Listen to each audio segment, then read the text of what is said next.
ISON fizzing out? Phooey. What's the ultimate weather forecast for our sun? Life on Mars impossible or just improbable? And here's to our health on the Daily Orbit.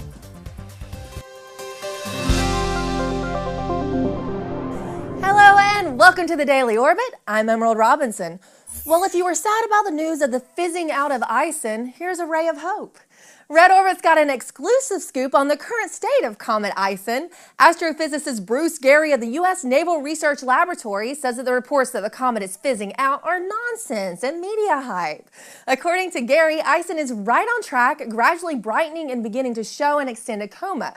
But, as we all know, comets are fickle things, sometimes leaving us looking at the night sky with no spectacle. ISON has yet to reach perihelion, where it will come closest to the sun, which could be its demise. Gary says its survival chances are 50-50, but that he and others are leaning toward the scenario where ISON survives and gives us quite the show in December. I hope so. I'm getting tired of getting disappointed by comets. I'm like a bad boyfriend who doesn't show up for the dance. But in a couple of billion years, no one will have to worry about that anyway.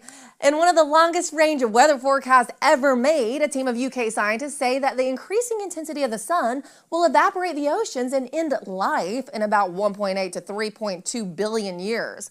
At that point, Earth will enter the hot zone. Oh yeah. They made this prediction by looking at models of other planets and their stars outside of our solar system.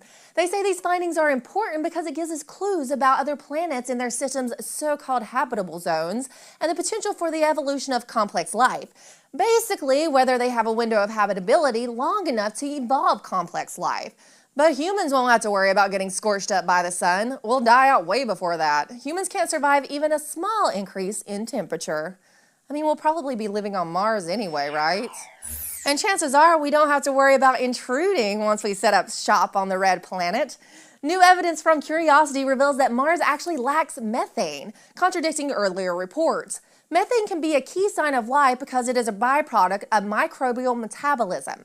But scientists say life on Mars isn't completely out of the question. There are even some terrestrial microbes that don't produce methane as a byproduct of their metabolism. The rover is still going to keep searching for methane, but in much lower concentrations, well under 1 part per billion, less than 1/6 of what earlier studies had predicted. Way to keep with it, Curiosity. You ain't no quitter. Although you can Google anything you want to know about your health and even self-diagnose, which my doctor told me to never, ever do, the internet giant is going even further. Google has launched an independent healthcare company aimed at developing new technologies to fight age-related illnesses and extend the human lifespan. The new venture, Calico, will be run by Arthur Levinson, the former chief exec of the biotech company Genentech. While it's still in its early stages, Levinson says that Calico is looking at the long term to improve lives through healthcare and biotech.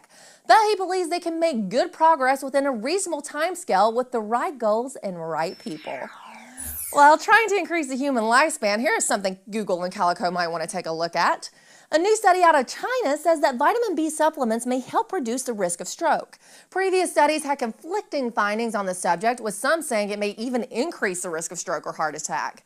An analysis of the results of 14 randomized clinical trials showed an overall 7% reduction in stroke risk for those who took a low-dose vitamin B supplement. However, it didn't appear to affect the severity or fatality rate in the event of stroke. They said different types of B vitamins have varying effects, and they recommended talking to your doctor before starting a B regimen. My doc shoots me up with vitamin B regularly. And that's your Daily Orbit. Catch you next week, Orbiters.